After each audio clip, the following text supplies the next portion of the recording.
Ассалаумағалейкум, құрметті көрермендер.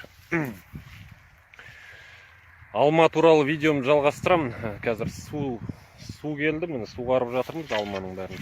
Мына өздеріңіз көріп отырғандай, арасындағы шөптің бәрін шауып алдық, престеп қойдық. Енді Алла бұйырса, осы шөпті жинап аламыз. Өздеріңіз білетіндей, міне 6 гектар жерге алма еккен болатын. Мына алма су ішіп жатыр, суғарып жатырмыз. Биыл бірінші полив. Арасында міне өздеріңіз байқағандай, мынандай ісіп кеткен көшеттер бар екен, арасында шықпай қалды. Сонымен көшет алатын кезде өте мұқият қарап алу керек екен. Мен асығыс жағдайда алдым бұл көшеттерді. Оның үстіне көшет алуға барған кезде қараңғы болды.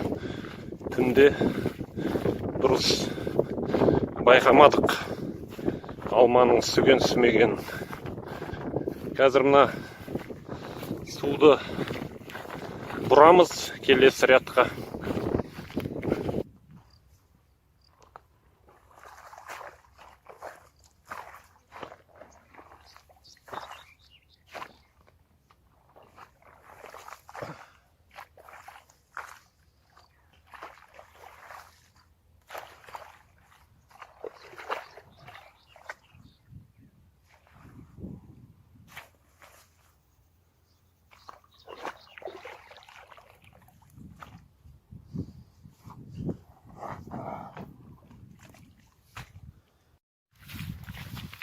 Арасындағы жоңышқа шөпті алдыртпадым, себебі мына көшетке шыққан шығынды ақтау үшін мына арасындағы бедені жоңышқаны қалдырдық. Елдер айтуы мүмкін, айтып жатыр маған мына жоңышқа алмағашқа кедергі болады деп. Бірақ аса қатты кедергі берген көрінбейді. Негізі алма еккенде арасын жерді жыртып айдатып тастайды екен. Бірақ біз шыққан шығынды ақтау үшін осы жоңышқа шөбін қалдырдық.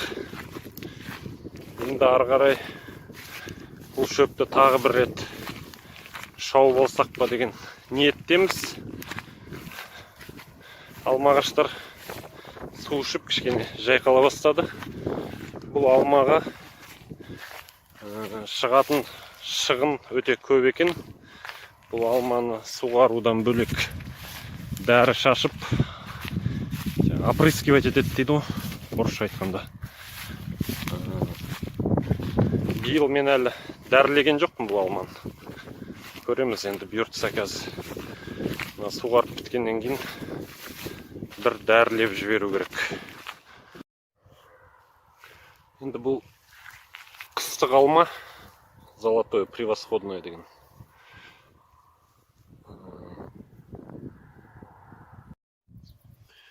Міне мынау көрші участок. Бұл кісілердің алмасы 3-4 жыл болған алма көрінеді. Кәдімгідей өсіп, жеміс беруге дайын болып тұр қойдым. Бірақ түйін салмаған сияқты әлі алмасы. Бұл алмалар негізі бөлінеді ғой. Карликовый алма, среднерослый деген сияқты. Менің еккен алмам ол карлик алмасы, карлик. Карликовый алманың бір жақсы жері өнімді тез береді. 3-ші жылы жеміс береді деген үміттеміз. Бұл видеоны түсіріп атқан себебім қазақ YouTube контентінде бұндай ауыл шаруашылығы жөнінде видеолар жоқ.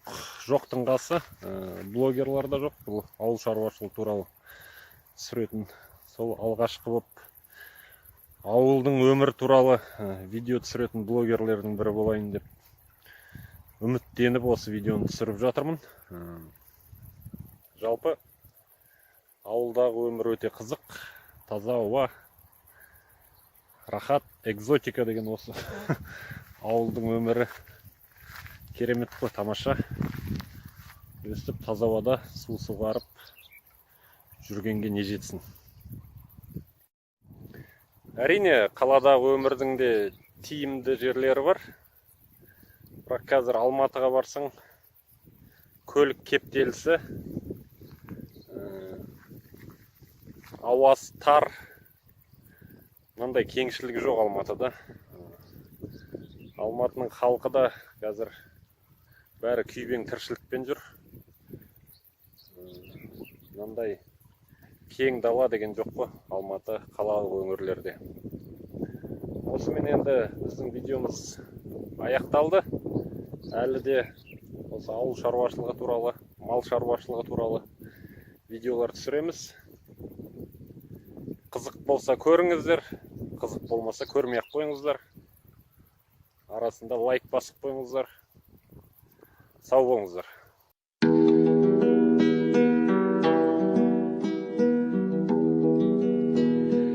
Жайлап отыр менің ауылым, Алатаудың сол бір бауыры. Туып өстім сенде есейдім, алаулатып жастық жалынын. Жайлау жасыл жайқалып жатыр, әйгілі Алатауымнан. Гүліндей жайнап асырса ойнап, еркелеп өскен ауылым. Гүліндей жайнап асырса ойнап, еркелеп өскен ауылым.